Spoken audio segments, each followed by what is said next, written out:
Por lo tanto, les voy a pedir a todos y a todos que en caso de alguna emergencia que nos obligue a evacuar este auditorio, se dirijan sin correr, sin gritar, sin empujar hacia las salidas de emergencia que se encuentran detrás de ustedes y aquí a mi lado derecho. Estamos más de este lado. Bueno, los puntos de reunión saliendo se encuentran en el jardín frente a este edificio y frente a la cafetería central. Se les solicita además tener especial cuidado con las personas con algún tipo de discapacidad. Cualquier apoyo pueden acudir con el personal del ITESO. Gracias. Y bien, estamos en nuestro segundo día de las Jornadas por la Paz, Arte y Espiritualidad que organiza el ITESO. Y el día de hoy tenemos la charla, conferencia por parte de Javier Sicilia, que se llama El problema de la paz. La dinámica que vamos a utilizar o está pensada para el día de hoy es que tendrá un tiempo Javier para exponer sus ideas, exponer su tema, y después estas ideas serán comentadas por Pablo Sayas, que está aquí a mi izquierda, estudiante de la carrera de Gestión Pública y Políticas Globales, y también por Andrea Cerratos. Andrea viene de la Colectiva de Cultura de Paz y No Violencia de la UNAM. Entonces, dicho lo cual, creo que a Javier ya todos y todas lo conocemos, digamos, un poco, unos más que otros, poeta, activista, ¿no? Y bueno, para darle el uso de la voz en esta temática que se titula como tal ¿Es la paz un problema?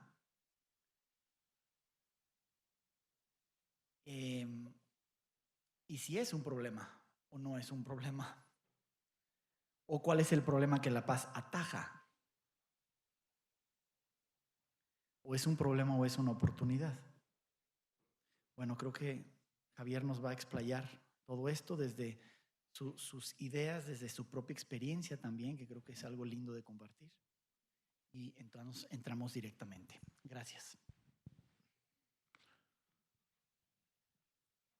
Buenos días todavía. Muchas gracias por estar.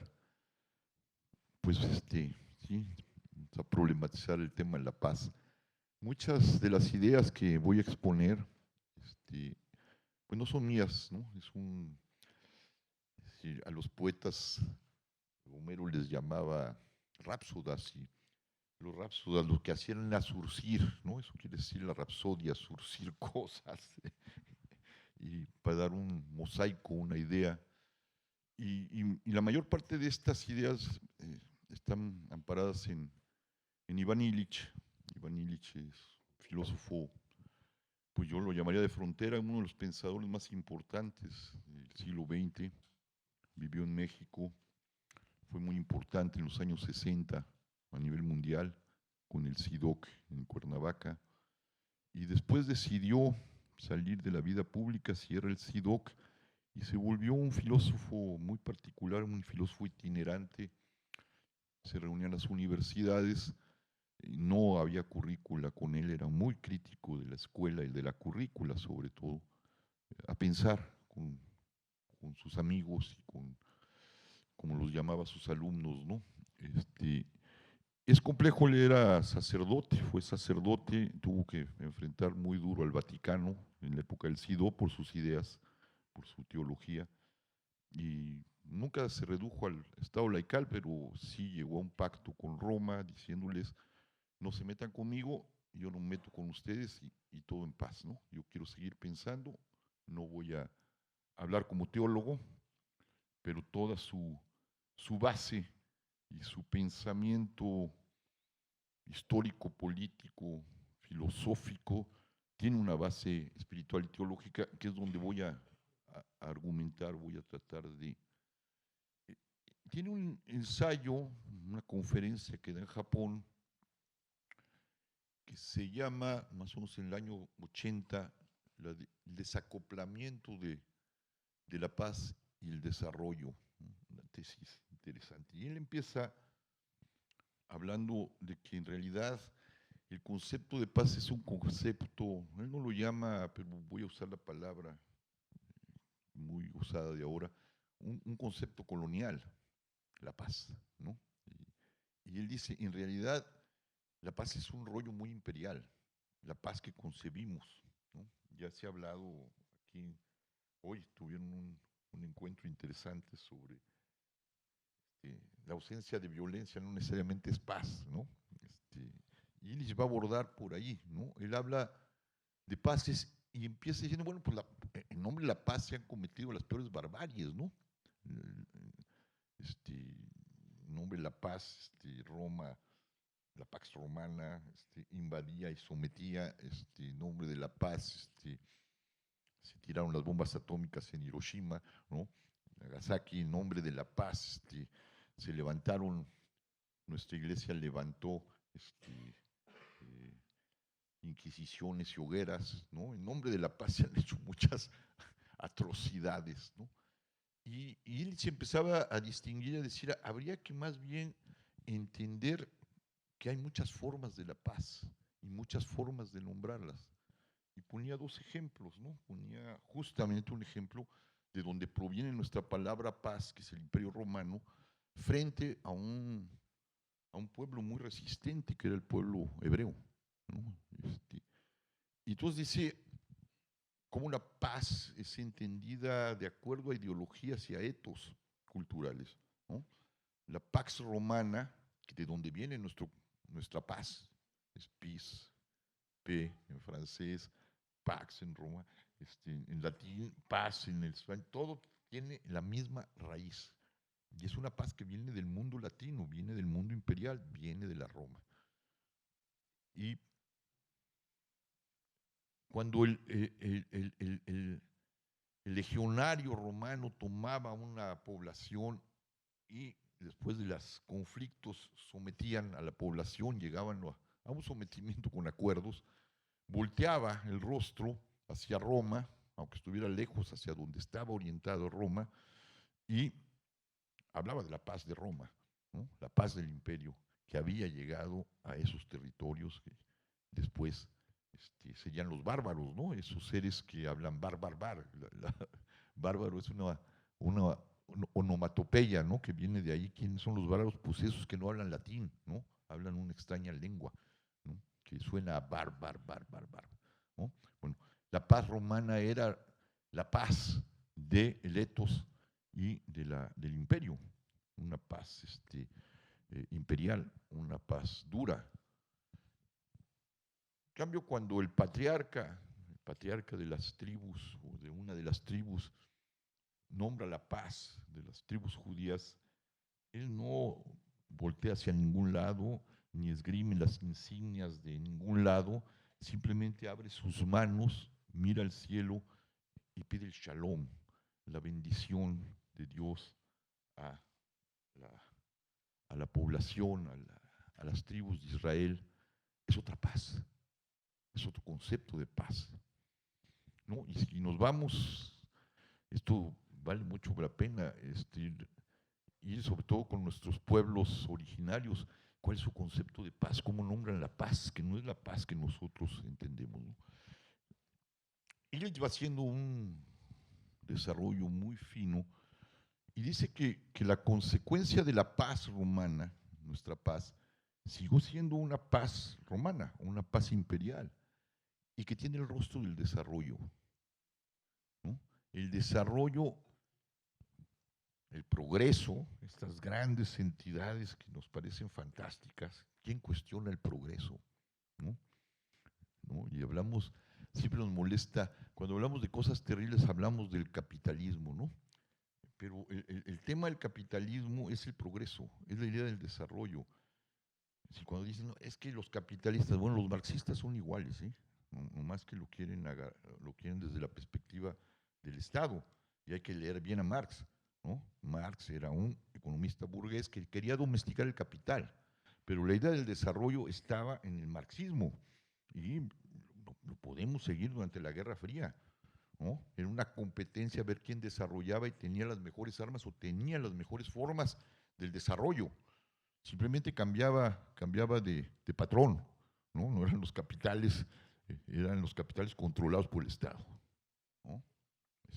La idea está no en el capitalismo, está en el desarrollo. Nace con el capitalismo, evidentemente, pero siempre nos oponemos izquierda a derecha, los marxistas a... Digo, todavía tenemos estas virutas en la cabeza, ¿no? Como si la izquierda, porque es más social, no tuviera los mismos problemas. Y hay que plantearla, decía, y Gustavo Esteva decía, el tema es el desarrollo. Y en esta conferencia, el tema que historiza Illich es el desarrollo. La Pax Romana, la paz imperial se volvió la paz del desarrollo. ¿Y dónde viene la palabra desarrollo? ¿No? ¿De dónde viene? Bueno, pues hay que situarla. 1941, Truman, presidente Truman, decide que todo lo que está del otro lado de sus fronteras, esos países agrarios, esos países que tienen su propia paz, su propio concepto de vida, son subdesarrollados porque no se parecen al modelo imperial. Kennedy, 1961, y el Papa Juan XXIII, viene, esto que elogió recientemente Andrés Manuel cuando vino la cumbre, y le dice, a ver, le dice y le reprocha a Biden, realmente la época donde hubo ustedes apoyo para el desarrollo fue con Kennedy, Alianza para el Progreso, y mandan a desarrollar, mandan el paquete, que es lo que describe muy bien Illich, mandan sus paquetes de desarrollo, de apoyo. La iglesia se fue con la finta. Juan XXIII manda a sus efectivos, el gran Papa Bueno manda a los efectivos, a los más efectivos gringos, sacerdotes gringos, a apoyar el desarrollo, a llevar una nueva evangelización, porque confunde el desarrollo, las bondades del desarrollo son buenas para esos países atrasados, a esos países agrarios, esos países pobres, esos países jodidos, ¿no? Hay que llevarles el progreso, hay que llevarles la forma como los romanos llevaban a otros pueblos su concepción, ¿no? Había que domesticar, que desarrollar a estos pueblos. Y nos los venden bien. El paquete del desarrollo nos los vendieron bien, ¿no? ¿Qué es el desarrollo? Pues las universidades, ¿no? La forma de cómo progresar yendo a las escuelas, la forma del desarrollo. Illich va a ser muy crítico, ¿no? Las grandes paradigmas del desarrollo en sus primeras horas, la sociedad desescolarizada, el tema de la equidad, energía y equidad, el tema de la medicina, ¿no? La medicina, pues, a desplazar a las medicinas autóctonas para generar un modelo de medicina, la medicina occidental, los derechohabientes, etcétera, etcétera. Hay que leer bien a Illich para ver cómo estos paquetes que nos metieron van generando una estructura colonial hegemónica frente a la cual nosotros, pues, ha sido un tema de discusión, la aceptamos. Nadie está en contra del desarrollo. Hay que llevar escuelas. No podemos concebir otra idea de la educación más que como la escuela, la sociedad escolarizada. Hay que llevar la medicina, no podemos concebir otra forma de medicina más que la del ISSSTE. Fuera del ISSSTE no hay salvación, ¿no? Ya lo sabemos, ¿no? O fuera de la universidad o de la SEP no hay salvación, ¿no? La idea de la iglesia, la idea hegemónica, se multiplica en las hegemonías del progreso. Quiero contrastar la idea, estas paces que habría que investigar, ¿no? ¿Cómo son las formas de la paz? Porque había momentos de paz, por ejemplo, cuando había guerras en el medioevo, pues no estaban enclavadas en la idea del progreso. El progreso ya es una larga construcción. Los ejércitos se situaban y se sitiaban en las afueras de las ciudades para proteger la subsistencia de la gente, la paz de la gente. No había broncas guerras de interreños dentro de las ciudades. Eso vino con el progreso, vino con la modernidad, vino con la Primera Guerra Mundial y un poco antes con las guerras napoleónicas, ¿no? Donde ya las zonas francas, las zonas donde la paz del burgo, la paz de la gente se respetaba. No, ya no se respeta la paz de la gente. ¿En nombre de qué? Pues de ideas particulares del progreso, ¿no? Ideas ideológicas, pero que tienen como base el progreso. Cambio otro escenario, voy a retomar a Illich más adelante. Voy a un teórico de la escuela de Frankfurt, judío, muchos de ustedes conocen, muy complejo, un hombre cuyo pensamiento, más que político, fue un pensamiento místico, espiritual y del arte, y que supo tejer. Es Benjamin, ¿no? Benjamin tiene un pensamiento histórico, sus reflexiones sobre la filosofía, las tesis filosóficas que son muy tardías, son del año 40 cuando él muere, ¿no? Este hombre, es trágica su vida, ¿no? Viene con la escuela de Frankfurt, pero bueno, le toca el ascenso del nazismo, él es judío, tiene que huir, va huyendo, se va desplazando, va hacia España, ¿no? Porque ya está la ocupación, se va primero a Francia, pero llega la ocupación, está el gobierno de Petain, tiene que huir, va huyendo rumbo a Francia, trae un pasaporte, trae una liberación para entrar a España, pero no trae el permiso de Francia para entrar a España. Y lo retienen y se desespera y él trae siempre un pastillero con morfina, ¿no? Por si tenía que suicidarse, ¿no? Y entra en un estado de desesperación y se suicida y al otro día quitan esa restricción y abren la frontera, ¿no? Y Benjamin muere absurdamente, pues, ¿no? En la angustia, en la desesperación. Benjamin tiene justamente, esto es en los años 40, y la tesis filosófica que voy a esgrimir, la novena tesis filosófica que tiene que ver con la idea del progreso, una idea espiritual mística que voy a retomar después con Illich desde la perspectiva ya teológica. Tiene un antecedente muy extraño, ¿no? Ahí va a hablar de una cosa que se llama el ángel de la historia, pero su antecedente está en los años 20, en 1920, Paul Klee, el pintor, pinta un ángel que se llama Ángelus Bonus. El Ángelus Bonus, en la tradición del Talmud, son una especie de ángeles que se crean todo el tiempo para recordarle a Dios, cantando himnos, ¿no? La belleza de la creación, la belleza de lo que creó. Y siempre están creándose y descreándose estos ángeles según el Talmud. Y el ángel Bonus hace una alusión a eso. Si lo pueden bajar busquen el ángel Bonus en sus celulares, en su internet. Y es un pinche ángel espantoso, a mí no me gusta, pues, ¿no?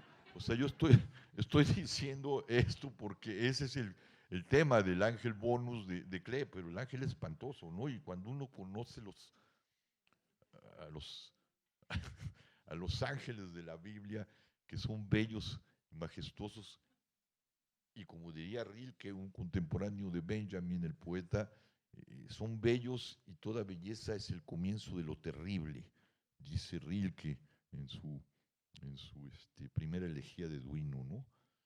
¿Quién de todos los coros de los ángeles podría escucharme? Empieza diciendo y después habla definiendo a la belleza del ángel como el comienzo de lo terrible. Yo creo que Benjamin estaba un poco allí, en lo terrible, ¿no?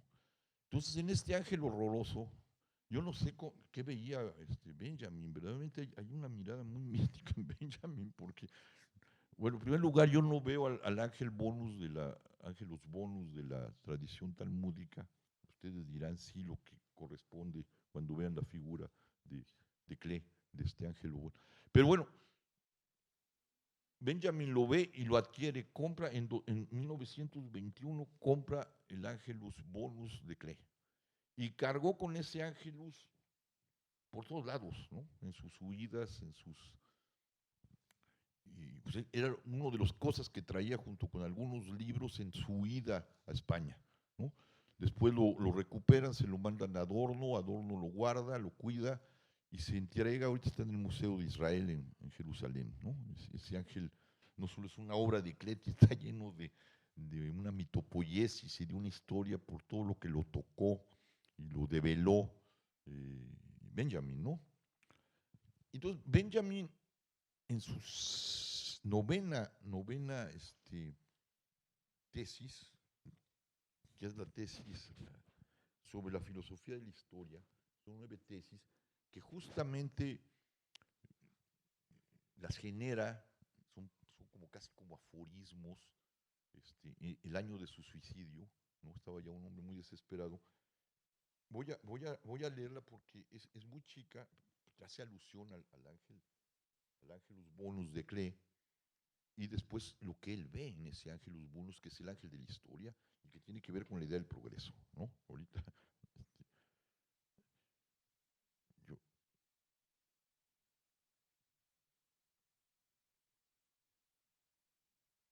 si alguien es más rápido que yo en estas cosas, genial.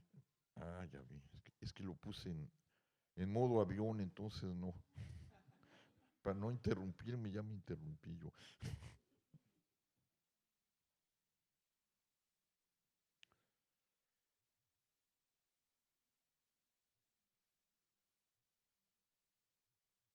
Es un pensamiento místico tremendo.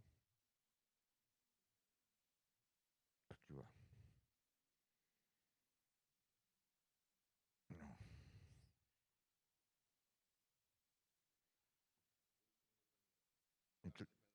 Cree porque ahora me salen otras cosas, un grupo musical y cosas, pero hoy en la mañana me salió bien. Aquí está.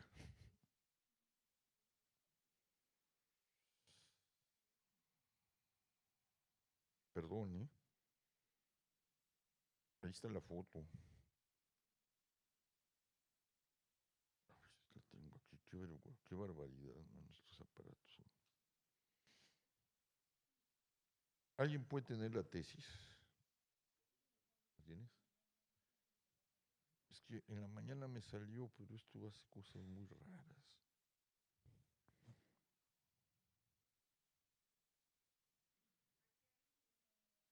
Ahí está la tesis, la novena tesis, pues, la novena tesis de Historia de la Filosofía. Sí.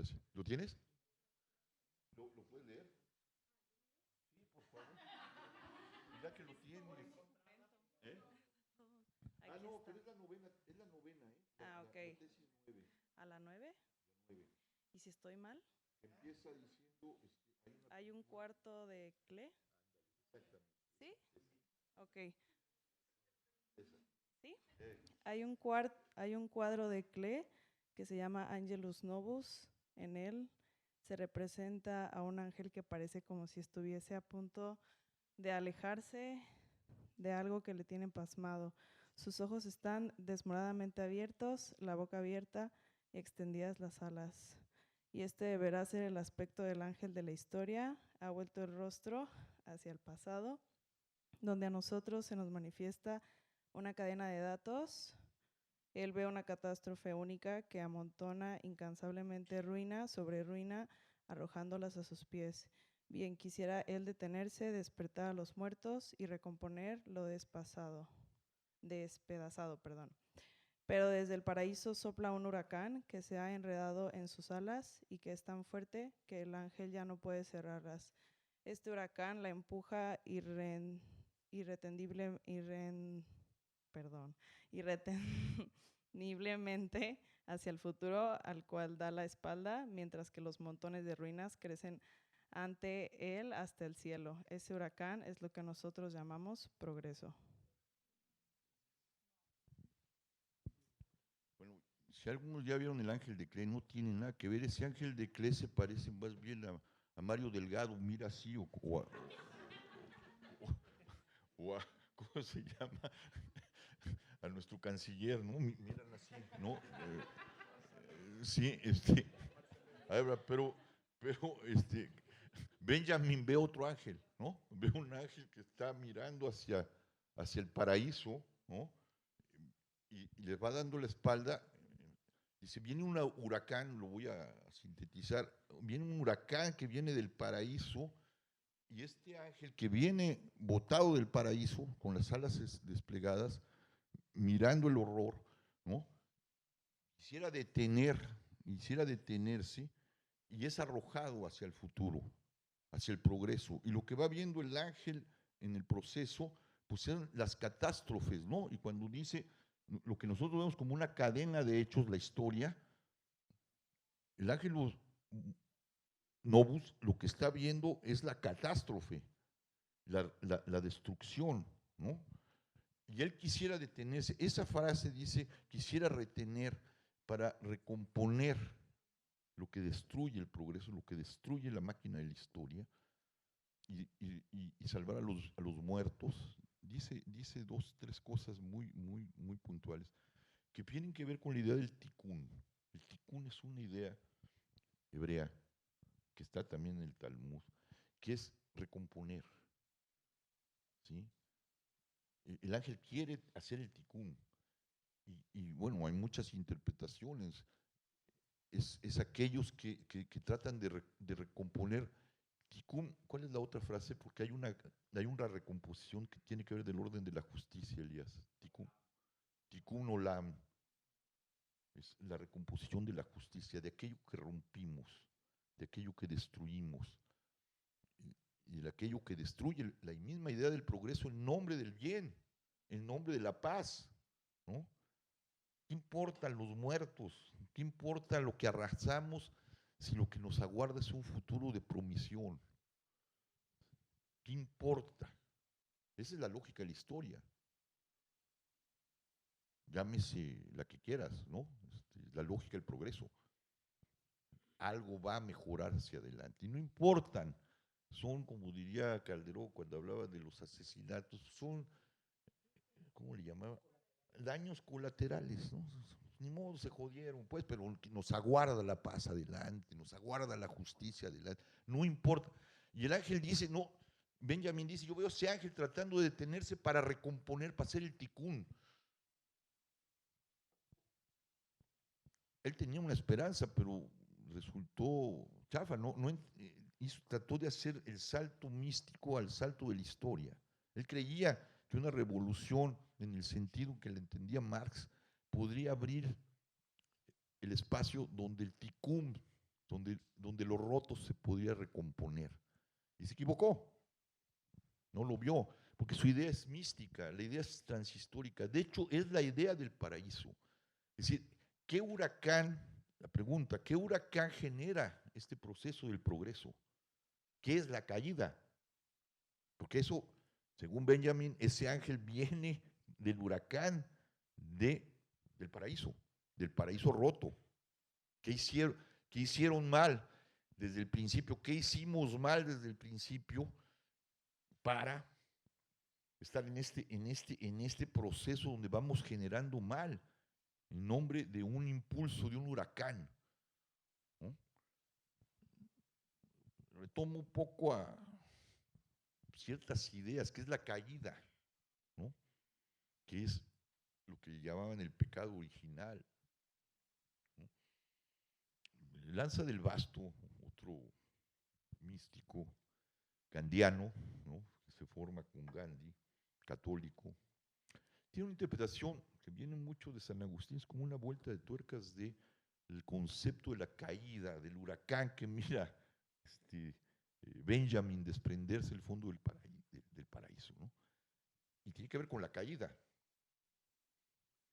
Y la caída está en el cuento, es una metopoiesis, en el cuentito que está en el Génesis, después de la creación, de la bondad de la creación que va a destruir toda la historia, lo que va a ver el ángel de la historia de Benjamin, ¿no? Pues les dice que ya todo estaba perfecto, todo estaba a todo dar, y sembra 2 árboles allí en el centro del paraíso, y hay un árbol muy complicado, el árbol de la ciencia del bien y del mal. Y les dice a Adán y a Eva, ahí está ese árbol, es el único que no se lo pueden comer, ¿no? Y van y se lo comen, ¿no?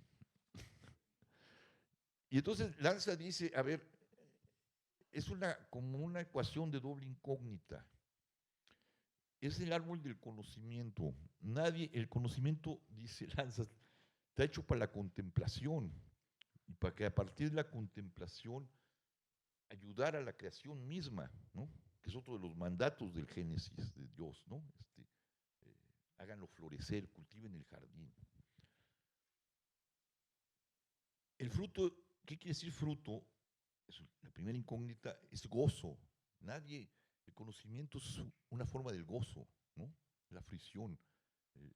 De ahí viene fricción, gozo, todo lo que tiene que ver con el placer. La segunda incógnita es comer. Comer es tomar algo que está fuera de nosotros y reducirlo a uno mismo, de manera violenta. A una sencilla manzana, como le han parangoneado el fruto del conocimiento del bien y del mal, es un acto violento. La arrancas y la reduces a ti mismo, ¿no? Entonces, la caída sería haber tomado el conocimiento, arrancado de su raíz, que es la contemplación, para gozo y provecho personal, para gozo y provecho de la humanidad.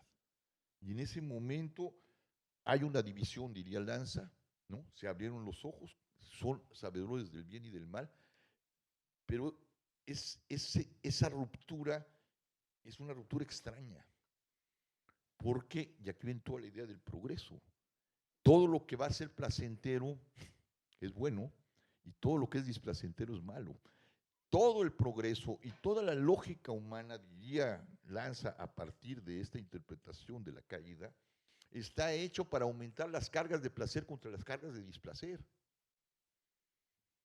Toda la idea del progreso, toda la idea que nos rodea, que festinamos, la moda, los descubrimientos, los grandes descubrimientos, lo que quieran, es aumentar las cargas de la medicina, aumentar las cargas de vida, aumentar las cargas de bienestar, como lo llamamos, contra las cargas negativas, las cargas de muerte, las cargas de sufrimiento, toda la lógica del progreso va hacia allá. Y se hace mucho más clara con la revolución industrial, con el nacimiento del capitalismo, ¿no? Las lanas, porque todo progreso necesita dinero. ¿Sí? Hay una relación fuerte, y todo poder está relacionado con el progreso, y el poder es un elogio. ¿Quién no quiere tener poder? Nos disputamos el poder, aunque el país esté hecho mierda, ahí estamos buscando a quién ponemos en el poder, o cómo llegamos al poder, ¿no? Porque el poder significa dinero, significa fuerza, significa distribución de 1000 cosas que tienen que ver con el progreso, ¿no? Vuelvo a Illich. ¿De dónde viene esta idea? Illich dice, es fruto del cristianismo, de la corrupción del evangelio. La recomposición del Tikkun es una realidad metahistórica del Tikkun de Benjamin, que confunde. Él cree que en algún momento, pero su tesis lo rebasa, la historia y el progreso, porque no hace la crítica del marxismo. Él cree que el marxismo y la revolución marxista y la revolución comunista iba a traer el Tikkun. No, es un asunto metahistórico, tiene que ver con la venida del Mesías para el mundo hebreo, y tiene que ver con la segunda vuelta de Jesús para el mundo cristiano, que se empatan. Ya vino, es el famoso ya, pero aún no. El evangelio es un atisbo del Tikkun. ¿Cómo será el Tikkun? ¿Cuál es la paz? Pues la que trae el evangelio. Pero es una atmósfera muy corrompible, dice Illich. ¿Dónde está el evangelio? ¿Dónde está el tema del evangelio y de la paz del evangelio? Lo que podríamos llamar el shalom. En el concepto de amor que trae el evangelio, que es absolutamente novedoso. Illich lo mira en la parábola del buen samaritano, para no entrar en rollos teológicos, pero bueno, nos va a lanzar un rollo teológico. Siempre nos han enseñado que la encarnación, la venida de Jesús y el evangelio eran un acto debido. Nos los mandaron, estaba planeado como si Dios fuera un arquitecto, planificador moderno, cabrón, ¿no? Así, para un determinado momento de la historia mando a mi hijo para que lo hagan pedazos y salvemos a la humanidad. Una cosa, un acto utilitario, como si el amor fuera utilitario, no un don, no una gratuidad, ¿no? Entonces les dice, no, vénse, vamos a leer el acontecimiento a la luz de esta parábola del buen samaritano. Antes de esta idea del amor, porque el buen samaritano hay que entender, y todavía es escandalosa, los deberes de hospitalidad, los deberes de hermandad, los deberes de lo que podemos llamar caridad, eran entre connacionales, ¿no? No era una idea jurídica como la que tenemos ahora, nada más jurídica que nos viene del Imperio Romano. Yo nací, allí me ampara mi acta de nacimiento, que soy jurídicamente, pero soy mexicano.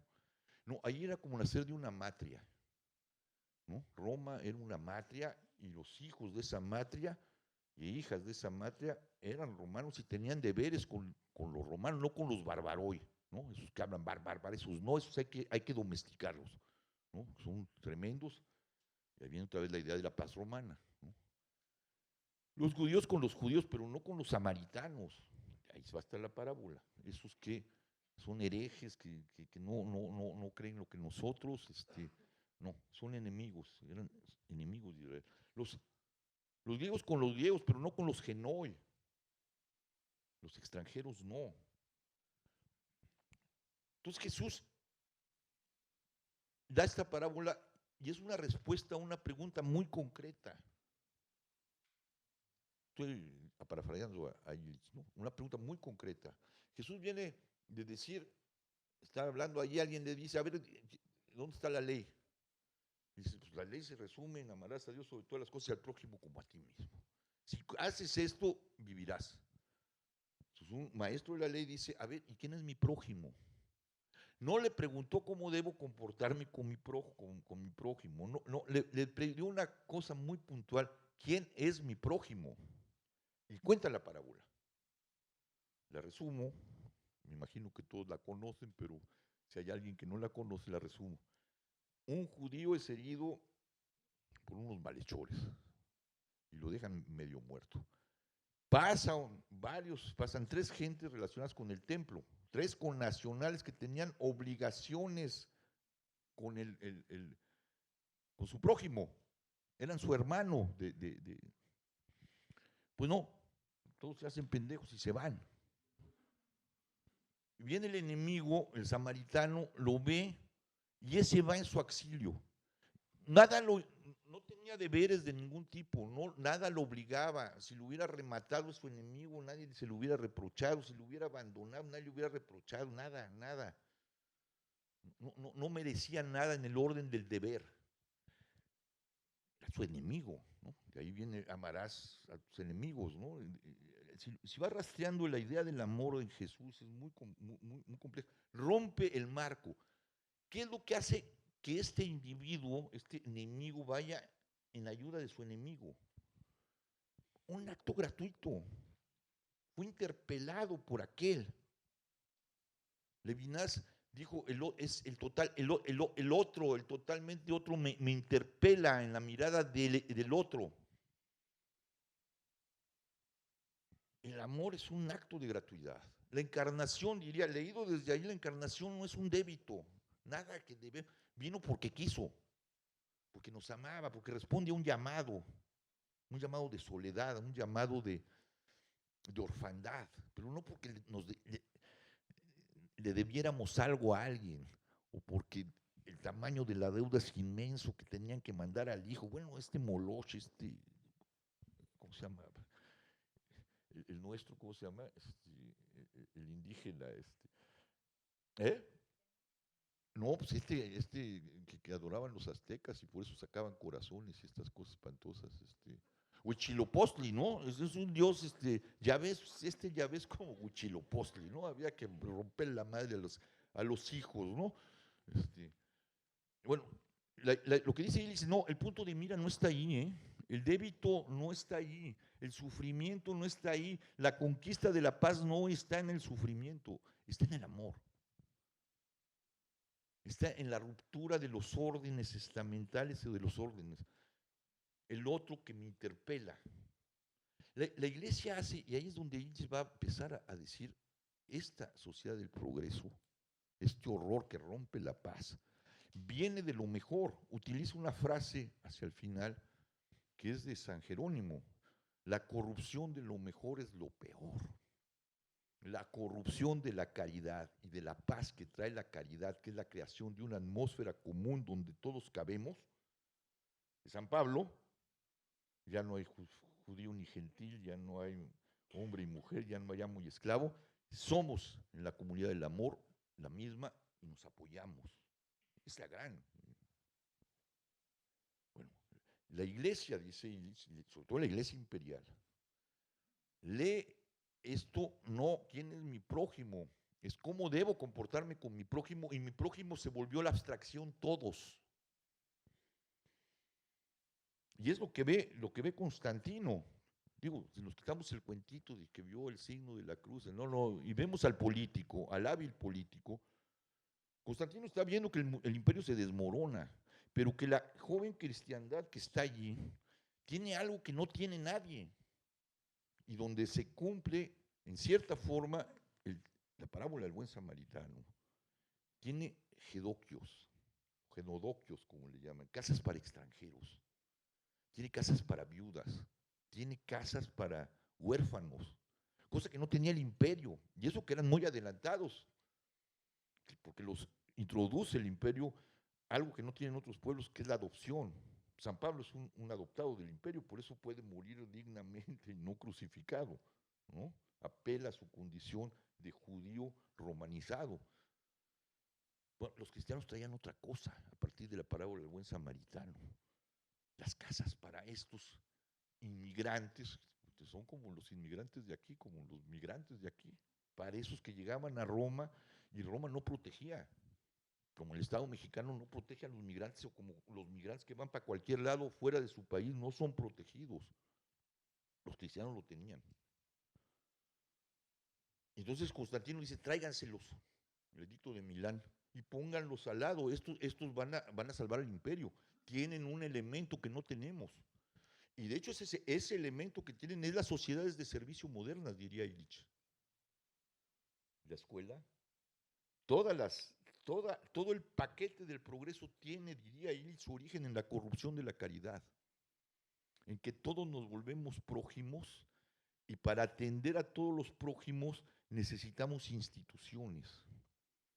Y al tener instituciones rompemos la relación yo-tú, que es la relación de proximidad de la que está hablando la parábola del buen samaritano. Es, ¿quién es tu prójimo? Ese que yo decido, esta que me interpeló, no una idea abstracta de prójimo. Cuando el imperio empieza a darle rango a la iglesia, ¿no? San Agustín entra como parte del rango. Él quería ser un monje, pero la iglesia ya le dijo, no, tú te vienes y eres obispo, porque además tenemos que crear el canon.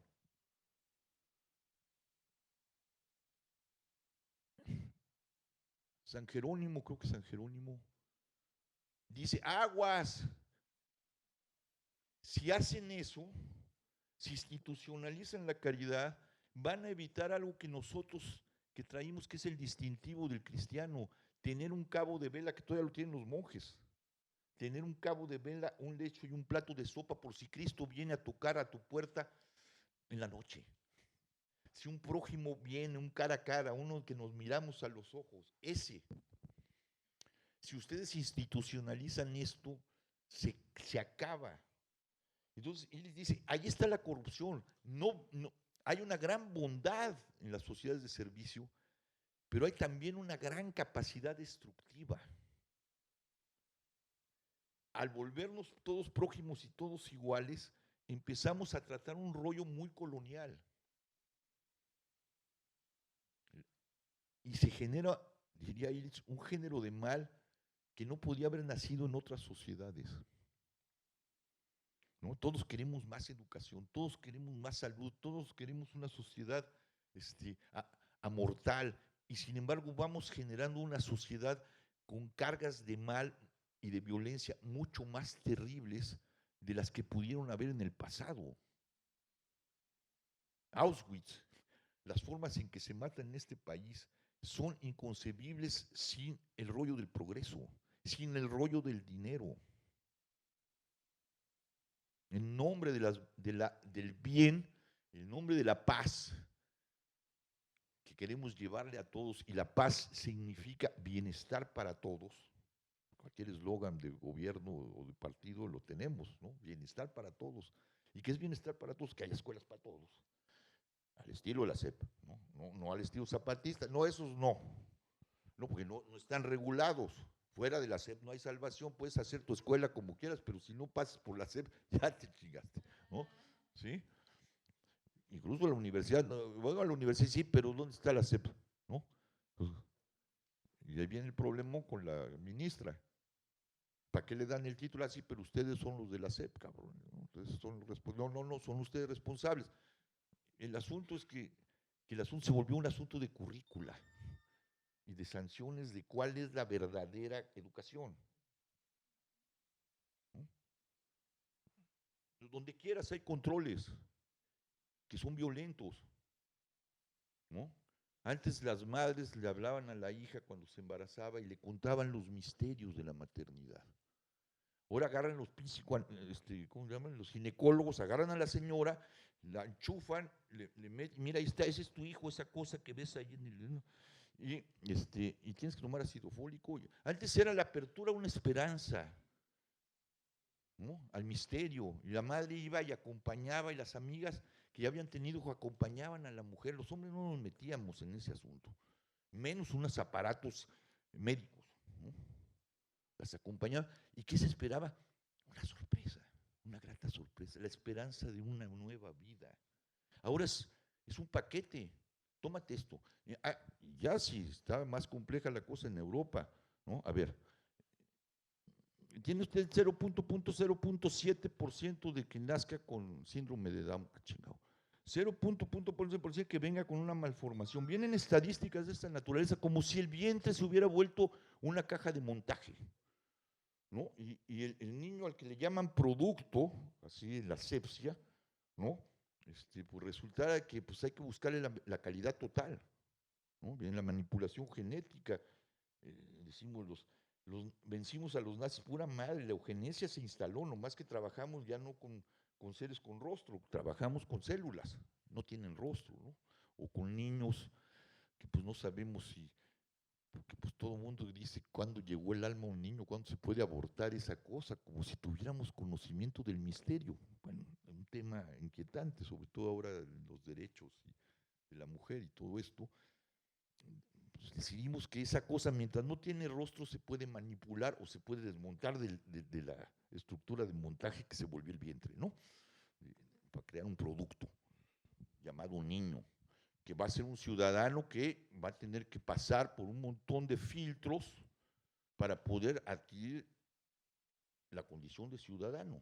Tiene que aprender, hay que ir a la escuela, tiene que ir al sistema médico, está enchufado, y eso llamamos paz. Y hoy en la mañana Pietro lo dijo de otra manera, yo lo digo más abruptamente, a esto llamamos paz, al bienestar llamamos paz, y esa paz es una forma de la esclavitud, y es una forma de la exclusión, y una forma de la violencia, porque todos, no alcanza para todos, pero todos queremos enchufarnos a la máquina, y nos peleamos. Más educación. Yo quiero que alguien diga, no va a haber más educación, las educaciones, no gana, no va a haber el transporte, no va a haber otro tipo de transporte, no, necesitamos coches, necesitamos, la idea del progreso es una idea muy esclavizante, es una idea muy violenta y es una idea muy excluyente, porque no alcanza para todos, no va a haber universidades para todos, no alcanzan las secundarias para todos, Las primarias no alcanzan para todos.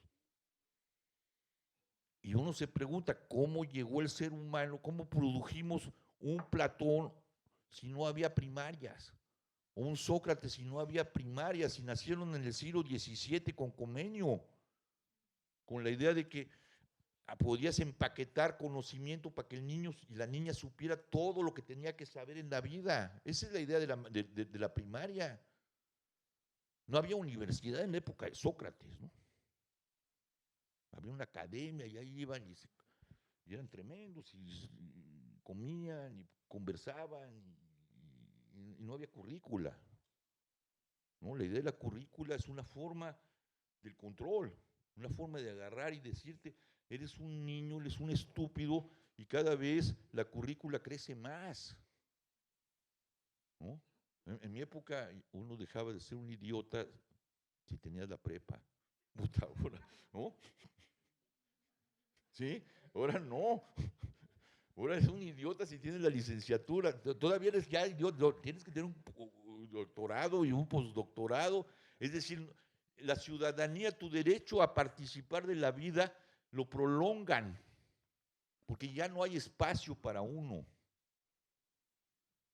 ¿no? Tu estado de infancia se vuelve un estado casi absoluto, de adolescencia. Entonces, hay una violencia en el progreso, en la edad del progreso. ¿Cuál es? Yo creo que habría que volver a pensar en el amor en el sentido original de la Cáritas, en el sentido, ¿cuál es mi relación con el otro? ¿Cómo hago comunidad con el otro? No cómo creamos, y ese es uno de los problemas que tenemos, cómo podemos gobernar sobre un criterio a todo mundo. Yo creo que hemos llegado al límite que tenemos que volver al espacio más común, más de relacionalidades yo-tú, más en el sentido volver a pensar el Evangelio y el sentido de la encarnación y el sentido de proximidad. Y quitarnos las ideas abstractas de que la humanidad, porque pues no, los compromisos suficientes con los prójimos, cuando tomas un compromiso serio con tu prójimo, son suficientes, ¿sí? Para tratar de resolverle la vida a todo Dios, ¿no? Y eso genera mal. Bueno, lo dejo allí como una gran incógnita y como una visión del Evangelio y del progreso desde otro ángulo, ¿no? Tratando de repensarlo más allá de lo que nos dio la teología y marcó a Occidente para bien y para mal. Gracias.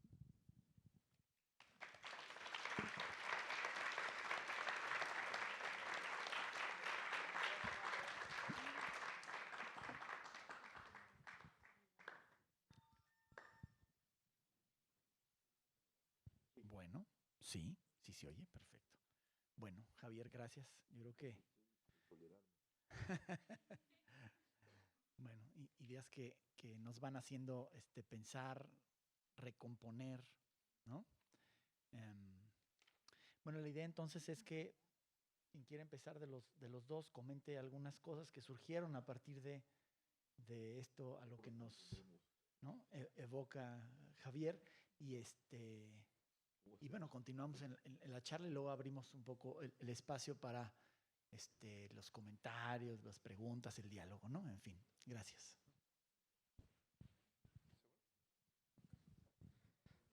Bueno, creo que es muy impresionante la construcción que haces, Javier, porque pones en palabras como si fuera cualquier cosa una idea que en realidad lo que está haciendo es sacarle el tapete abajo. Te lo voy a decir en términos muy concretos. Le estás moviendo el tapete a la razón por la que yo vengo aquí 5 días a la semana, que es que me estoy profesionalizando, ¿no? Y estoy como, por supuesto, pero yo lo estoy diciendo ahorita, estoy a tiempo para saltar de la olla antes de cocinarme. No te estoy diciendo que te vayas, ¿eh? No, no, no. Yo entiendo que, y es que eso está muy claro y es lo interesante, ¿no? O sea, Estamos enchufados. ajá. Javier no nos está diciendo como a la goma los estudios, ni nada por el estilo, pero sí es incómodo. Y eso es un cumplido, ¿no? Entonces voy a intentar contestar lo que dijiste articulando una especie de alternativa, si se le puede llamar así. comencemos por esta idea del prójimo que planteas como ahorita la solución podría ser la caridad, en su sentido más básico, que es como este amor viejo y previo a haberlo pensado, lo cual me parece interesante, ¿no? Porque el amor está racionalizado ahorita. Por ejemplo, desde la perspectiva de la gestión pública, que es la carrera que yo estudio, diríamos, había 30.000 asesinatos y ahora hay 29. Excelente, ¿no? 3.3% de progreso. Y nos dices, como es un problema porque hay una abstracción en todos. Y aquí voy a incorporar lo poco que entiendo de la filosofía de un autor que me gusta bastante, que se llama Gilles Deleuze, que estaba comentando sobre los derechos humanos y dice como, ¿por qué estamos pensando en los derechos humanos? Como, ¿quién se atreve a decir, a mí me gustan los derechos humanos y yo vivo a partir de ello? Porque su problema era que son demasiado abstractos, ¿no? Y Deleuze contestaba, la vida se vive con jurisprudencia, ¿no? Y el único derecho que existe más que el derecho humano es el derecho de la vida, ¿no? Y decía, porque tenemos una vida que es caso por caso. Ahora, lo que estoy diciendo no es hay que rechazar los derechos humanos, ni nada que se le parezca, sino más bien qué podemos, o me estoy preguntando, pensando en voz alta, como dice Pietro, o sea, ¿cómo puedo encontrar un derecho que sí se aplique en mi vida realmente, ¿no? Porque un problema que creo que tenemos realmente es que el conocimiento y la paz, ambos, ¿no? Y el progreso, los voy a poner como en el mismo cajón, están demasiado lejos de la vida cotidiana para poder vivirse realmente. Y esto no los hace irreales, ¿no? Porque, por ejemplo, la violencia del sistema económico, social y político en el que vivimos es enorme y es real y es material y concreta y al mismo tiempo está muy lejos de aquí hasta que no. O sea, hasta que te la topas y es como estamparse con una pared. Como creo que le pasó a la comunidad jesuita hace un año cuando estas jornadas que estamos celebrando ahorita cobraron motivo debido al asesinato de 2 sacerdotes jesuitas, ¿no? O sea, la violencia estaba muy lejos y luego ya no tanto. Lo mismo creo que pasa con los derechos humanos y con la paz, en el sentido de que son una racionalización que no es conocimiento, ¿no? Y que todos, o los humanos, también es una racionalización que no es conocimiento, y cuando la conocemos, o cuando nos estampamos con ella, como dices, no se presenta en la forma de todos, sino de ese uno específico que nos hace sentir compasión. Y que nos mueve, ¿no? Porque es más que solo sentirla. Creo que sentir compasión es muy fácil. O sea, podemos, por ejemplo, poner una película con el propósito de sentir. Pero creo que sentir no basta, porque la idea sería transformarnos en cierto sentido. Pongo también el conocimiento en esta gaveta de cosas inasibles, porque, por ejemplo, desde la perspectiva de mi carrera y de muchas otras carreras técnicas que parten de las ciencias sociales, se busca generar cambios positivos, ¿no? Esto que es el progreso. Y decimos, vamos a usar un método científico, ¿no? O después surgen los constructivistas y dicen, bueno, no, es caso por caso, pero con un proceso. Y luego surgen los clínicos y dicen, vamos a mezclar rigor con casuística, etcétera, etcétera, pero al final de cuentas sigue habiendo esta aspiración a un método científico.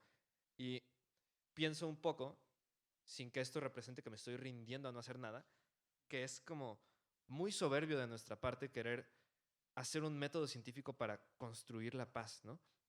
Y esto es en parte porque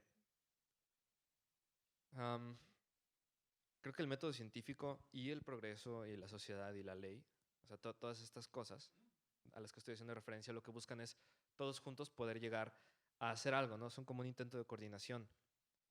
Y son un intento de coordinación extraño, porque no es la coordinación concreta que hay, por ejemplo, en un concierto cuando todos estamos cantando juntos, que realmente sí somos una masa, sino una coordinación de átomos, ¿no? Como por ejemplo el voto. Todos tenemos un voto individual, que en teoría, cuando se suman todos los votos, entonces hay un resultado democrático que parte de una atomización, ¿no? O sea, primero cada quien fue el mismo y luego hay un resultado que ya es el resultado de todos, ¿no? Creo que estos esfuerzos de coordinación son necesarios en el sentido pragmático de, pues, ¿qué demonios haríamos si no pudiéramos coordinarnos? Pero también creo que lo que se perdió es esta versión de antes de la cognición, de cómo somos todos uno en concreto, ¿no? O sea, ser uno con el güey que está al lado de nosotros. Es lo que creo que es muy difícil. Contigo también, ¿no? Ajá. O sea, es realmente difícil, ¿no?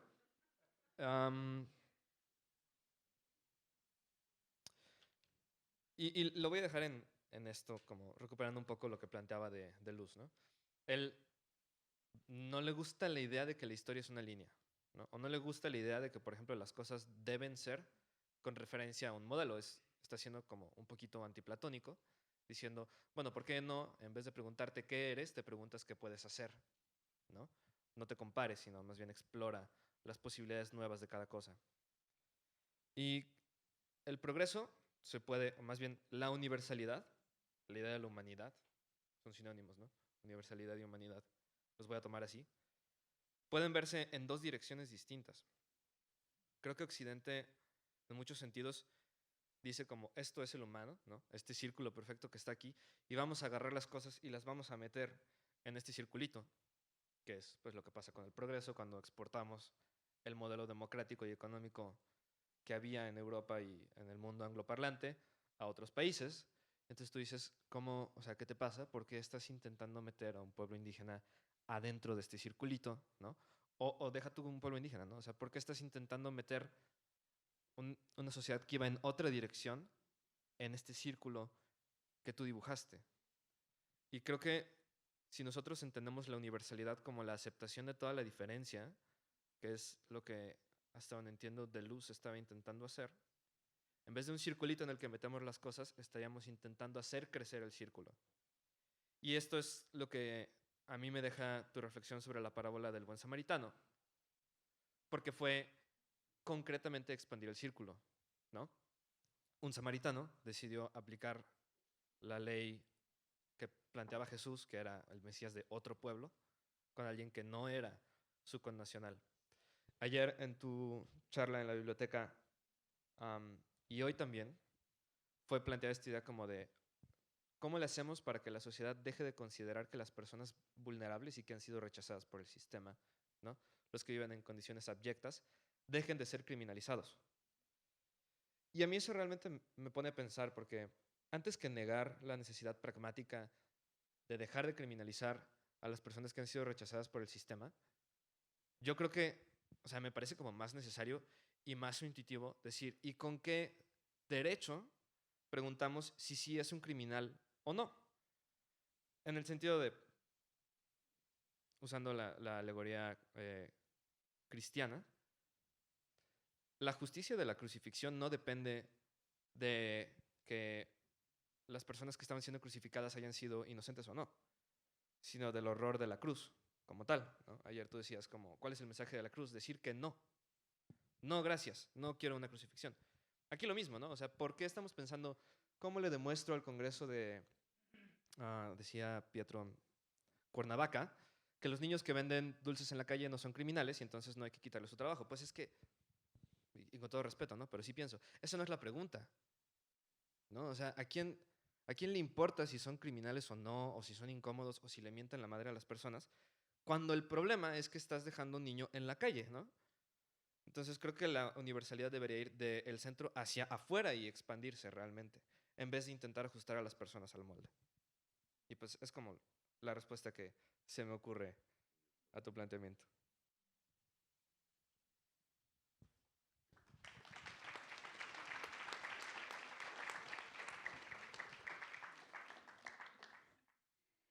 Bueno, pues yo estoy muy contenta, estoy muy emocionada, también un poco nerviosa. Pero desde ayer pues he ido recuperando, ¿no? Lo que en cada mesa, lo que en cada diálogo se ha compartido, incluso lo que hoy se comparte. Y a mí me parecía muy curioso el nombre de esta conversación, el problema de la paz, ¿no? ¿Qué problema podría haber con la paz? Y, y regreso o recupero algo que compartía Javier, por ejemplo, con el progreso, ¿no? ¿Quién tendría como algún problema con decir, o si se preguntara como en general, ¿están de acuerdo con la paz? Yo creo que nadie aquí no levantaría la mano, ¿no?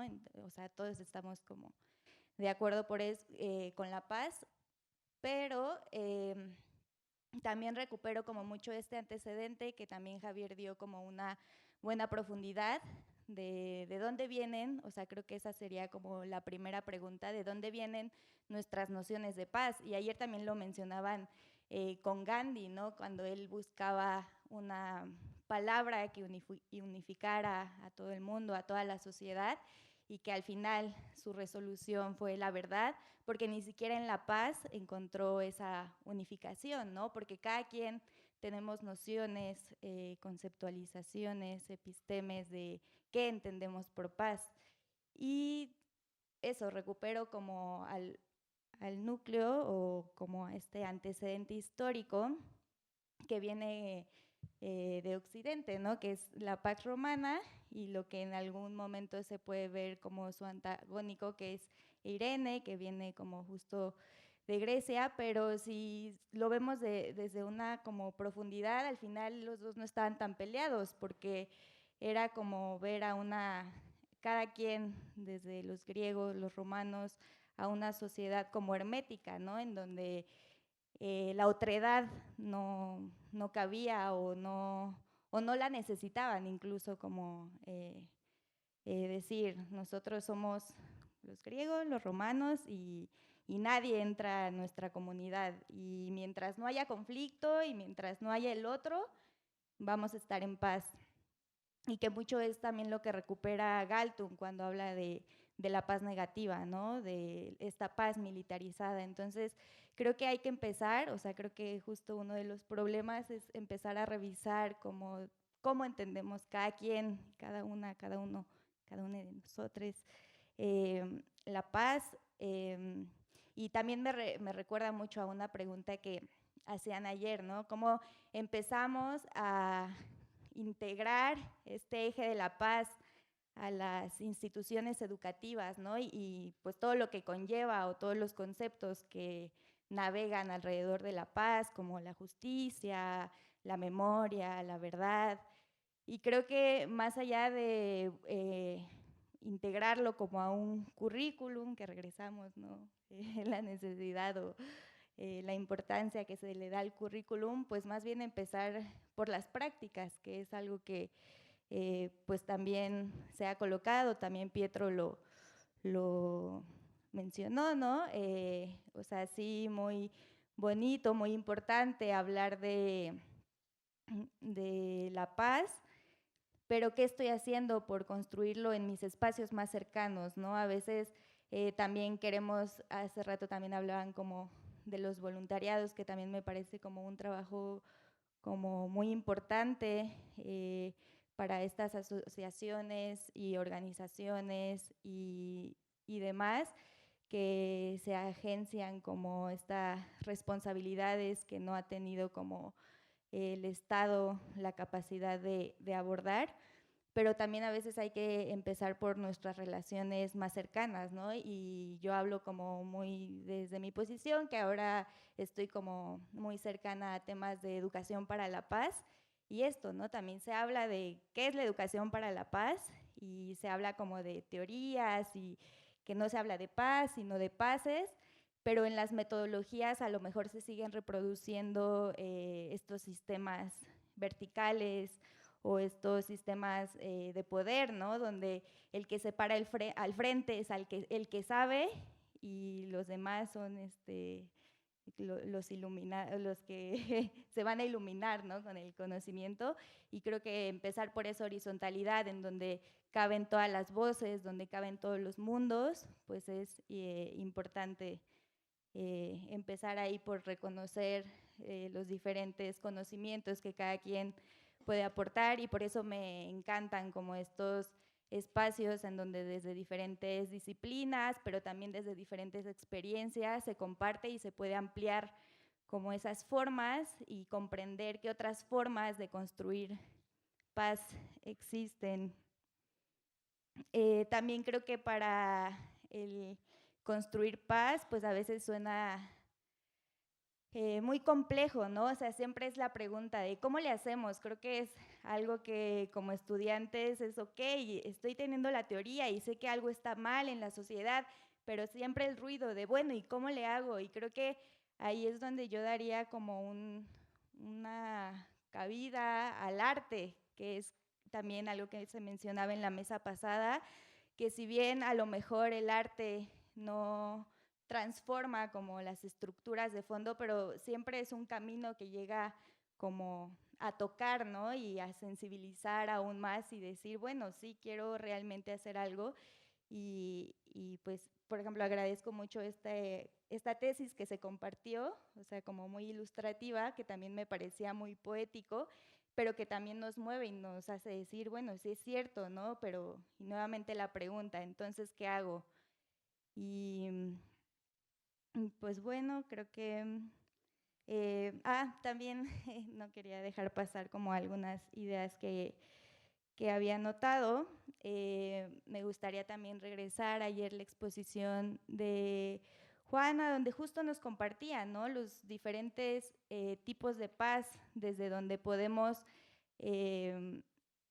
abordar el conocimiento, ¿no? Igual nos compartía desde Galtung la paz positiva, la paz negativa, la paz imperfecta, la paz neutra, pero nuevamente regresamos al tema de nuestro pensamiento occidental. O sea, estamos dejando de lado nuestro contexto latinoamericano, ¿no? Y en qué momento recuperamos, por ejemplo, la cosmovisión o las ideas de nuestros pueblos originarios, que también tienen otras propuestas que a lo mejor no le llaman como tal paz, pero sí desde el buen vivir, o también yéndonos al oriente del mundo, ¿no? Bueno, desde nuestra visión occidental. Ayer también compartían el ahimsa, entonces también empezar a mirar desde ese otro tipo de paces, y eso pues nos ayuda a imaginar para después tomar acción, que es también algo que compartíamos mucho, el conocer y ampliar nuestros conocimientos, no para saber más, ¿no? Sino, bueno, ahora esto cómo lo aplico o cómo me sirve desde mi contexto. Entonces, creo que también hay que regresar mucho a revisar nuestros contextos, tanto latinoamericanos como de aquí en México, aquí qué está pasando, ¿no? O qué se ha estudiado, o qué puede aportar a nuestras luchas desde cada quien, nuestras trincheras. Y eso, ¿no? Regreso como mucho al título de este espacio, el problema, ¿no? O sea, cuál realmente podría ser el problema desde las instituciones, primero pues desde dónde se está mirando la paz y luego qué acciones estoy teniendo para llegar a esa paz, y también preguntarnos, ¿no? Si realmente la paz está siendo como un ideal, como algo que queremos alcanzar, o si más bien es algo que se construye como diario, ¿no? Eso, o sea, es un fin que puede parecer inalcanzable o es una forma incluso de vida, ¿no? Como el compartir cotidianamente, el luchar, el mirar a las otras personas. Y también había otra idea, sí, ya, que también quería recuperar. Ayer también hablaba, ¿no? Como que la historia se ha estudiado a partir de las guerras.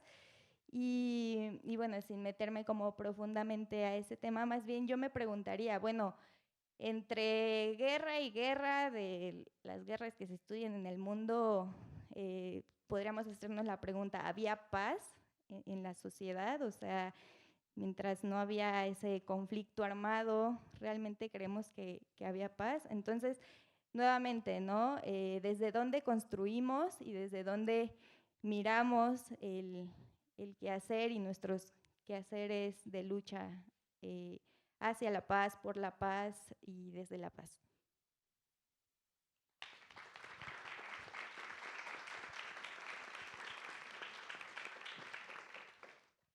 Bueno, gracias Javier, gracias Pablo, gracias Andrea. No había paz porque estaban preparando la siguiente guerra. Vamos a abrir un espacio, ¿no? En el tiempo que nos queda para poder dialogar, preguntar, comentar. Yo creo que hemos sido bastante interpelados por todas las ideas que se han expuesto aquí y la idea es eso, ¿no? Poder abrir una especie de diálogo. Entonces, el micrófono está por ahí abierto. ¿Quién dice yo? Muy bien. Gracias. Pues al contrario, muchas gracias por todas estas provocaciones. Creo que este punto que Andrea mencionaba al final a mí me hacía mucho sentido porque el desde qué paces estamos hablando nos refiere a si entendemos esta paz como una esperanza al final, esta paz teológica que decías ayer, Javier, a lo mejor. Y entonces para muchos incluso nos da tranquilidad saber que al final de los días un Dios hará justicia y nos llevará a esa paz, ¿no? Y mientras nos conformamos con ser buenas personas, entre comillas, ¿no? Entonces, el desde dónde nos estamos planteando la paz es muy importante para saber cómo la estamos construyendo. Decías ahorita, entre guerra y guerra habrá paz. Hay un filósofo que trabaja en España con el Centro Gogoratus, que él habla de las hebras de paz y que decía, incluso en el mismo conflicto armado hay escenas de paz, ¿no? Y entonces es esta paz que se construye a partir de la relación hacia la vida y el proteger a la vida y encontrarnos como hermanos, incluso siendo adversarios en medio de la misma guerra. Y él rescata estas historias. Entonces, es muy importante decir desde dónde estamos parando, entendiendo la paz para entonces decir cómo la vamos problematizando. Y dos reflexiones respecto a lo que nos decías, Javier, del progreso y el otro como elementos para problematizar la paz. Me parece muy interesante cómo esta pregunta que decíamos entonces, ¿quién es el otro? ¿Qué es el progreso para nosotros? Pues no podemos pues salirnos, ¿no? de que estamos en un sistema capitalista que nos obliga mucho o nos fuerza mucho, nos lleva a observarnos como objetos de consumo, ¿no? Esta visión utilitaria del otro, del mundo, para darle un sentido de desarrollo en la medida en que es útil, ¿no? Y entonces la importancia para problematizar la paz de cómo aquí tiene un valor para mí muy importante que es la desobediencia, cómo desobedecemos a este sistema, lo pensaba con la tragedia de los migrantes cuando les dan la instrucción de cerrar y no hay una posibilidad de desobedecer hacia esa indicación. Y lo pienso también que hemos estado trabajando con las policías y esta obediencia de los mandos, no mando y conducción. Y entonces hay una imposibilidad de desobedecer en algunas estructuras institucionales más fuertes, pero también socialmente nos cuesta trabajo desobedecer, nos cuesta trabajo pensar que podemos romper esto, ¿no? Y entonces creo que ahí en resistirnos al utilitarismo estaría una de las posibilidades para la construcción de paz, ¿no? Y en entender cómo, en problematizar estas relaciones con el otro y con lo otro, pensando desde el progreso, desde el planeta, desde los recursos, desde las relaciones, desde cómo nos vamos construyendo. Y aquí lo que mencionaban Pablo y Andrea también, pues entonces de estas, ¿cómo podemos incorporar estas visiones de si realmente somos uno, si estamos pensando en este buen vivir para todas y todos? O nada más, yo me hacía una pregunta desde ayer, o sea, si realmente creemos, tenemos esta fe, esta esperanza en que es posible vivir de otra manera o solo estamos buscando la forma de no pasarla tan mal en lo que no nos lleva a la chingada, ¿no? Porque con estas violencias tan atroces, pues nada más estamos como buscando que no la pasemos tan mal antes de que nos llegue, ¿no? Entonces, pues muchas gracias por todas estas provocaciones.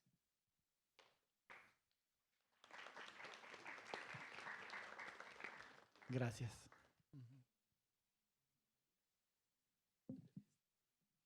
Acá abajo tenemos, sí.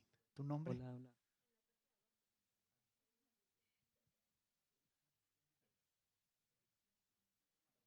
Hola, hola. Hola, ¿qué tal? Buenos días. Yo tenía una pregunta para Javier. Creo que abordó de una forma muy interesante el concepto de progreso y se me suscitó una interrogante que he tenido durante los últimos meses que yo creo que va a ser muy relevante ahorita como para llevar a cabo la reflexión. Y es que ahorita se estaba como intentando emparentar la cuestión de paz con progreso, ¿no? Y yo creo que incluso desde el mismo progreso se puede como abordarlo más problemáticamente, ¿no? Y es que cuando nosotros pensamos en progreso, al final la idea que mencionaba Javier es que se toma como una superación, ¿no?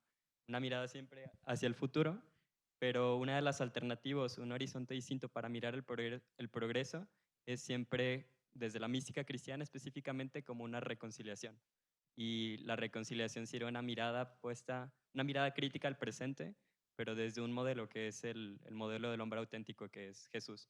Entonces, a mí ya me llama la atención cómo es que desde la mística cristiana específicamente, cuando se aborda ese tipo de concepto como lo que puede significar la paz, la tendencia puede ser como a lo escatológico, ¿no? Pensar siempre que en un futuro al final va a ser prometedor, y la mirada siempre está no tanto en el presente, sino en lo que habrá de venir. Y pues justamente de esta como mirada del presente, una mirada crítica a lo que ya se está viviendo, la forma en la que y nosotros podemos como mirar la reconciliación desde el mismo Jesús, que representa el modelo en el cual el hombre se va realizando a sí mismo. A mí me surge algo bien problemático porque al final creo que el centro de la enseñanza, como lo mencionaba en la parábola del buen samaritano, justamente consiste en configurarte en la caridad, ¿no? Configurarte en el amor. Y pues esta configuración en el amor yo creo que, bueno, más recientemente se ha tornado problemática, ¿no? Porque una configuración en el amor yo creo que ante todo es disruptiva. Es decir, es una configuración en el amor que rompe con un esquema que ya se está tornando como habitual. Pero yo creo que la espiritualidad contemporánea se ha tornado más como en ser autocomplaciente, ¿no? En ser al final de cuentas una especie de conformismo con el tú tienes que estar bien y acéptate tal cual eres.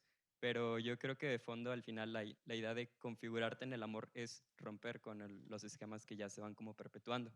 Entonces yo creo que de fondo la perspectiva que puede tener el cristianismo no es tanto al final de autocomplacencia, que sería el término más adecuado, una forma de conformarte con lo que tú ya tornas como tu presente, sino de mirarlo críticamente.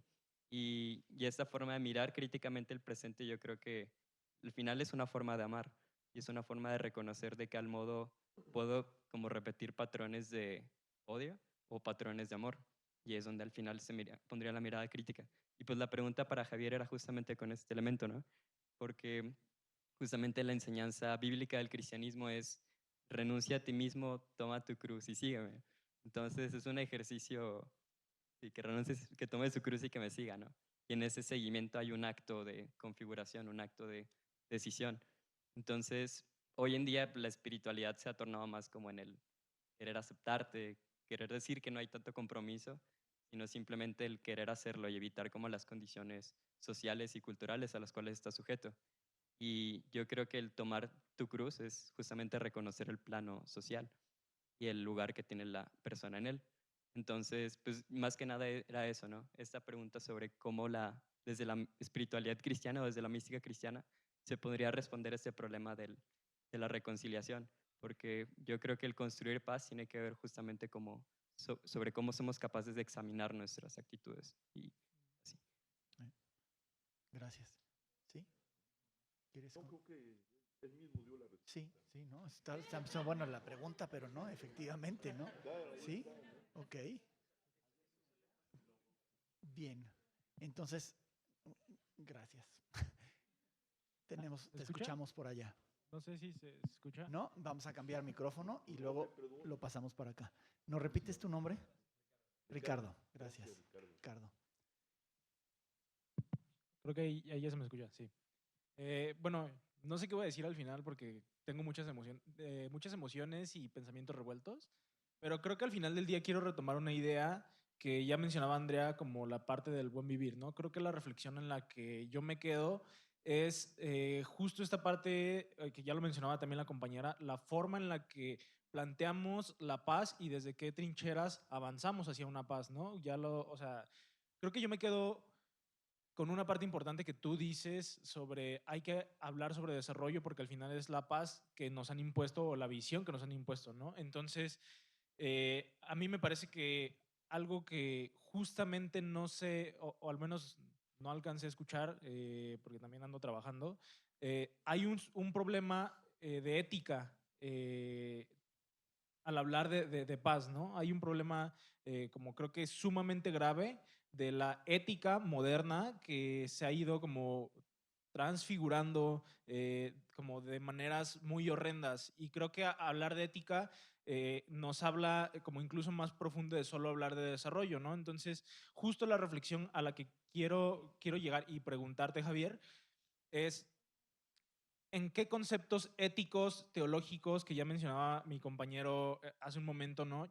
Vamos a enfocarnos si es solo desde el amor, ¿no? O sea, creo que al final del día el amor no da simplemente para hablar como caridad y decir, como lo mencionabas allá, como desde la caridad como en lo más simple, ¿no? Entonces, ¿hacia qué modelo debería transicionar como esta ética como nueva? Porque al final el modelo está fallando desde lo más profundo de la persona, desde que se les implanta, que esto, como lo vimos durante toda la conferencia y el desarrollo, pues al final es una sociedad individualista, capitalista, materialista, que no nos lleva más que a pensar en el ser, ¿no? Pero cuando nos vamos como a esta pregunta filosófica de qué es el ser, es solo importo yo como persona y mis propias necesidades, ¿no?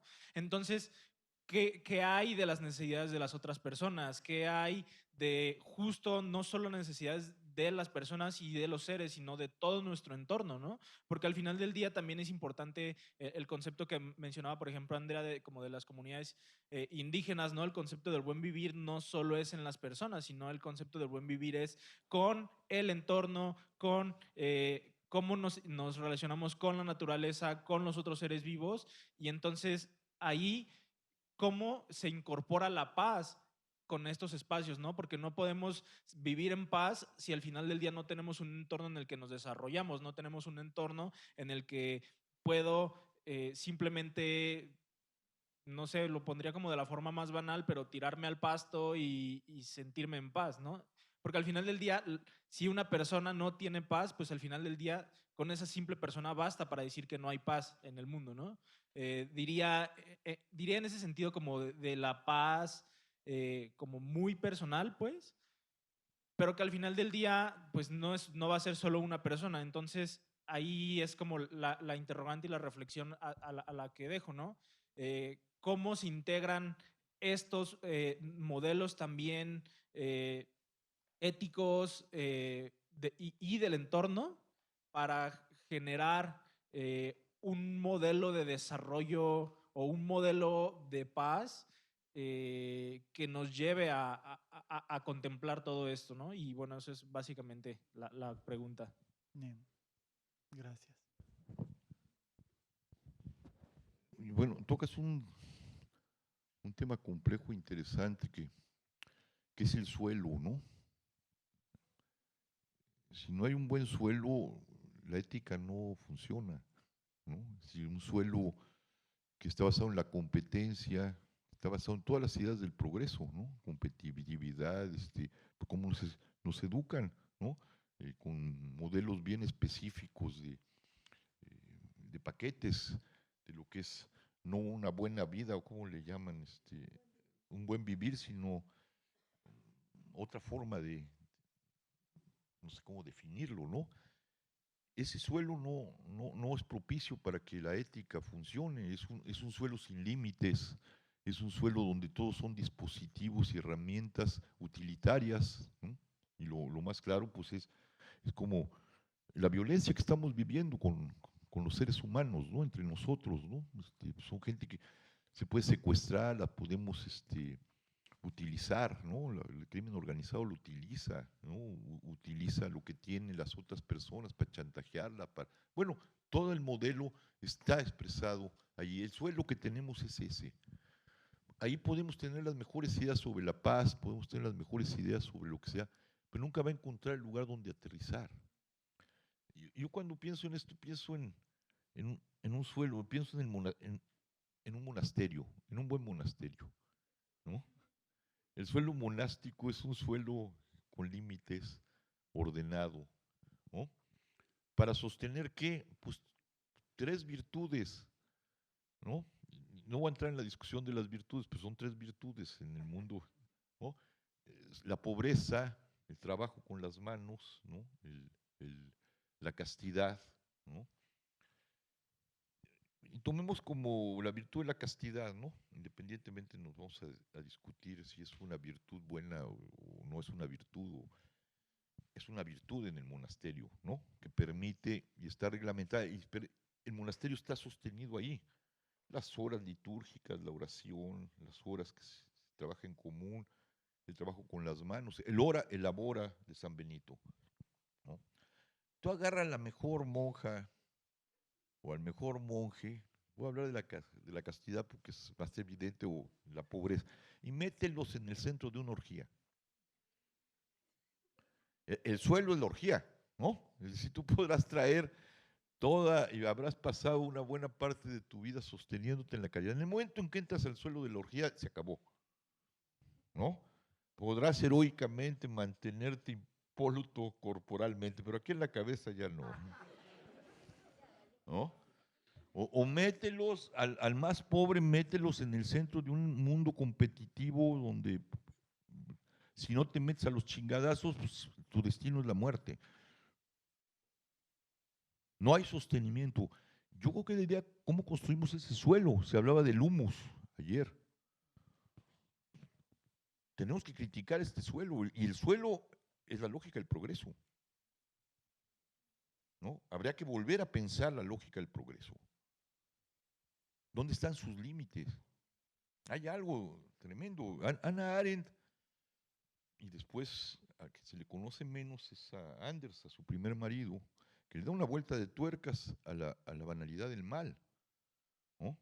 La tesis de Arendt en la banalidad del mal, que es Eichmann, ¿no? Pueden verlo también, un libro terrible, una novela que yo no he podido acabar, que se llama Las Benévolas, de Jonathan Little. Es la estructura donde nadie es responsable del crimen, porque son sociedades tremendamente tecnologizadas, ¿no? El aparato Auschwitz es un aparato burocrático. Cuando Eichmann dice, a mí qué chingados me están responsabilizando de los muertos, yo nomás lo subí al camión y lo hice bien, ¿no? Entonces, como dice el oficial nazi de esta novela, ¿a mí qué me dicen? O sea, ¿quién es el responsable? ¿El que dijo llévense los judíos para allá? ¿El que los subió al tren? ¿El que abrió la puerta de Auschwitz? ¿El que los encerró en las barracas? ¿El que los llevó a la cámara de gas? ¿El que abrió el gas? ¿El médico que fue a declarar que estaban bien muertos? ¿Los asistentes que sacaron los cuerpos y los metieron en el horno crematorio? ¿Quién coños es el responsable? Una sociedad donde, cuando uno lee a Primo Levi, Los hundidos y los salvados, el tercer tomo de Auschwitz, el capítulo La zona gris, allí las víctimas y los victimarios son una misma cosa. Y entramos en esa estructura. Este suelo es un suelo que hay que empezar a criticar. Anders va más lejos. Va a llevar esto a la bomba de Hiroshima, ¿no? Tiene un libro que se llama El piloto de Hiroshima, que vale mucho la pena entrarle. Como el acto banal de apretar un botón, tirar una bomba, como el acto banal de subir a unos judíos para ser transportados a otro lado, tiene consecuencias terribles de las que ya no te miras, tu consecuencialidad. La sociedad moderna impide descubrir la responsabilidad frente a la catástrofe que generamos en la banalidad de nuestros actos. Pongo un ejemplo. El cambio climático, nos están diciendo, es el CO2, uno de los gases más. CO2 es el coche, ¿no? Nosotros estamos apostando por el coche, pues, bueno, tú dices, es que el cambio climático ya está, miren lo que están viendo, la chingada, sí. El CO2, sí, y todos los días nos subimos al pinche coche y lo encendemos. ¿Qué tiene que ver el acto banal de apretar el botón de mi coche, encenderlo con la catástrofe del cambio climático? Hay una desproporción, hay una abstracción. El suelo técnico no te permite, hay que parar, hay que hacer economías sustentables, ¿sí? Y vamos a discutir, y bueno, luego la niña Thunberg dice, ay, qué bonita la niñita, porque va en su velero.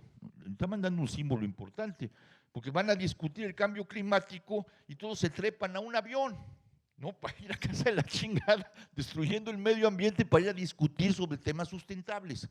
la desproporción, el acto banal de subirse a un avión no tiene nada que ver con lo que vas a ir a discutir. Esto tiene que ver con suelo. Toda la ética, yo creo que el problema de la paz, para volver a tener el tema es un tema que tiene que ver con el suelo. No va a haber paz porque el suelo no te permite la paz. Y cuando hablamos demasiado de paz y tenemos que hacer un coloquio sobre la paz, es que la paz no está. Cuando alguien está presente, no se habla de él o de ella. Estamos presentes. Es el ausente el que se llama, el que se evoca con la palabra para traerlo a donde está la ausencia. Y cuando hablamos de demasiada paz, y es un tema del que hablamos todos los días, y este largo coloquio es porque no está la paz. Y el suelo la impide, ¿no? Y este suelo tiene que ver en muchos elementos con la lógica de la bondad, no de la bondad, del bien, del progreso, porque la bondad es de otro orden, es del orden de la caridad. Por cierto, este libro es muy bueno, se lo recomiendo, es una novela magnífica. Vida y destino de Vasily Grossman. Es el primero que entra a los campos de concentración con el ejército ruso. Le fue como en feria. Este libro se publicó muy tarde. Está ubicado en el momento más duro, está ubicado en la toma de Stalingrado, ¿no? Que es la que le da la vuelta a la Segunda Guerra Mundial, ¿no? Y están los campos de concentración, los gulags, los láger, están pues los nazis encima de Stalingrado, están las familias allí, está el horror. Y el tema en medio del horror. Hablando de la paz, alguien hablaba por acá de esos pequeños momentos. El tema de la paz está en los pequeños actos de bondad, ¿no? En el que le lleva un mendrugo, la viejita que para llevarle algo a un prisionero, ¿no? Que va a morir, ¿no? La mujer la judía que nunca tuvo un hijo y que entra al campo de concentración y va a la cámara de gas, sabe que va a la cámara de gas y hay un niño huérfano y lo lleva consigo y lo protege para que muera sin saber. Esos actos de bondad es los que sostienen al mundo. Tienen que ver con los 30 justos, ¿no? Estos seres que no se conocen, esos actos de bondad que permiten esos activos de paz que hacen que no, en medio del horror, no se desmorone nada, todo, ¿no? Pero habría que pensar en la bondad, ¿no? Esta categoría que hablas de la vida, del buen vivir, tiene que ver con la bondad, no con el progreso, no con la vida, no con la buena vida, que es la lógica del progreso, sino con la vida buena. Habría que volver a pensar. Bueno, pero el tema del suelo. Decidimos someternos al tiempo, que es otra idea de progreso. Pero No, todos el están de tiempo acuerdo, sin ¿verdad? tiempo. Porque hay que llegar a la otra clase y todo esto. Entonces, bueno, no sé si lo tuyo es pregunta, a lo mejor podrías acercarte con alguno de ellos que sea más en lo individual y por cuestiones de tiempo cerrar el espacio de ahorita, de este momento específico. Agradecerles a todos y a todas, por supuesto, su presencia, sus compartires, todos los que están de este lado. Y bueno, creo que las enseñanzas, las propuestas están claras y como siempre la interpelación es qué tan dispuestos estamos todos y todas a hacer algo, ¿no?